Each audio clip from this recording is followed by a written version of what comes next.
pada 2024 terpuruk di posisi ketujuh turnamen. Dan ada John Hartman di sana.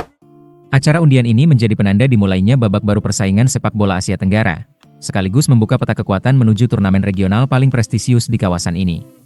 Hasil drawing menempatkan timnas Indonesia tergabung di grup A bersama Vietnam, Singapura, Kamboja serta pemenang babak playoff antara Brunei Darussalam atau Timor Leste.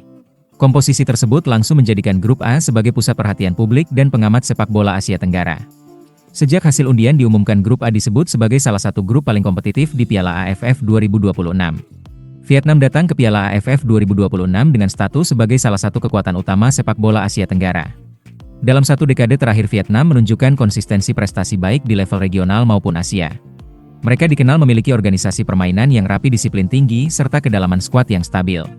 Vietnam juga memiliki pengalaman besar di turnamen Piala AFF, termasuk raihan gelar juara dan penampilan konsisten hingga fase akhir. Keberadaan Vietnam di grup A otomatis menjadikan mereka salah satu favorit lolos ke babak berikutnya. Singapura juga menjadi lawan yang tidak bisa dipandang sebelah mata. Meski performanya sempat mengalami fluktuasi dalam beberapa tahun terakhir, Singapura tetap memiliki modal besar berupa pengalaman dan mental bertanding. Sebagai salah satu tim tersukses dalam sejarah Piala AFF, Singapura dikenal piawai memanfaatkan momen penting, terutama dalam pertandingan krusial fase grup. Dalam turnamen singkat seperti Piala AFF, faktor pengalaman seringkali menjadi pembeda utama. Indonesia sendiri harus memberikan perhatian khusus kepada Kamboja.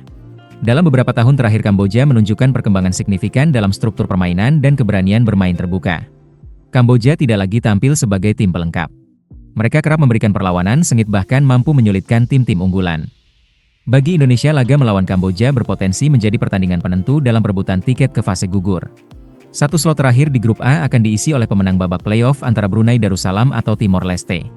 Meski di atas kertas bukan unggulan, kehadiran tim dari jalur playoff tetap berpotensi menghadirkan kejutan. Dalam format turnamen singkat, tim-tim seperti ini sering bermain tanpa beban dan mengandalkan semangat juang tinggi. Situasi tersebut membuat setiap pertandingan di grup A diprediksi berjalan ketat sejak laga pertama. Sementara itu, grup B dihuni oleh Thailand, Malaysia, Filipina, Myanmar, dan Laos. Thailand dan Malaysia diprediksi menjadi dua kekuatan utama di grup tersebut.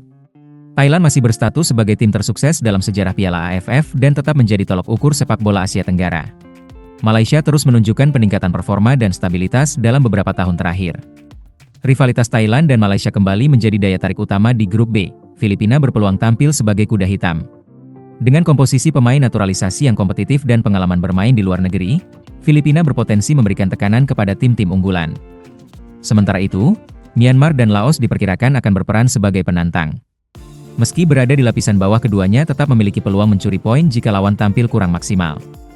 Dalam proses drawing Piala AFF 2026, timnas Indonesia berada di pot 3. Status ini merupakan imbas dari pencapaian pada edisi Piala AFF sebelumnya, ketika skuad Garuda harus tersingkir di fase grup. Hasil tersebut membuat Indonesia kehilangan keuntungan dalam pembagian pot undian. Sebagai konsekuensi, Indonesia hampir dipastikan berada satu grup dengan tim-tim kuat sejak awal turnamen. Situasi ini menempatkan Indonesia dalam tekanan sejak fase grup, tanpa ruang untuk melakukan kesalahan. Piala AFF 2026 memiliki makna khusus bagi timnas Indonesia. Turnamen ini menjadi ajang resmi pertama bagi pelatih baru John Hartman dalam memimpin skuad Garuda di kompetisi regional. Pelatih asal Kanada tersebut ditunjuk dengan misi jangka panjang membangun fondasi tim nasional. Hartman dikenal sebagai pelatih yang menekankan struktur permainan, disiplin taktik, serta pengembangan pemain muda. Dalam pernyataan perdananya, Hartman menegaskan bahwa Piala AFF 2026 akan menjadi bagian dari proses evaluasi dan pembentukan identitas tim. Bagi Hartman, hasil akhir bukan satu-satunya indikator. Turnamen ini juga akan digunakan untuk melihat kedalaman skuad, kesiapan pemain lokal, serta kemampuan tim menghadapi tekanan kompetisi. Grup A yang kompetitif akan menjadi ujian nyata bagi pendekatan kepelatihan yang dibawanya. Piala AFF 2026 dijadwalkan berlangsung pada 24 Juli hingga 26 Agustus 2026. Turnamen ini digelar di luar kalender resmi FIFA Matchday. Kondisi tersebut berpotensi menyulitkan timnas Indonesia dalam memanggil pemain diaspora yang bermain di luar negeri. Klub-klub Eropa dan Asia memiliki hak untuk menahan pemain mereka.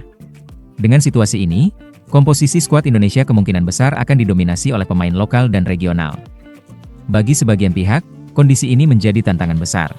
Namun di sisi lain, hal ini juga membuka peluang bagi pemain-pemain Liga Indonesia untuk tampil dan membuktikan kualitasnya di level internasional. Piala AFF 2026 dapat menjadi ajang pembuktian kedalaman sepak bola nasional. Hingga saat ini, Piala AFF masih menjadi satu-satunya turnamen regional yang belum pernah dimenangkan oleh timnas Indonesia. Indonesia beberapa kali berhasil melaju hingga babak final, namun selalu gagal mengangkat trofi juara. Catatan tersebut menjadi beban historis yang masih membayangi skuad Garuda. Setiap edisi Piala AFF selalu diiringi harapan besar dari publik sepak bola nasional. Piala AFF 2026 kembali menghadirkan tantangan berat sejak fase grup. Namun di balik tantangan tersebut, terbuka peluang untuk membangun fondasi tim yang lebih kuat. Di bawah kepemimpinan baru, Indonesia diharapkan mampu menunjukkan progres yang jelas, baik dari segi permainan maupun mental bertanding.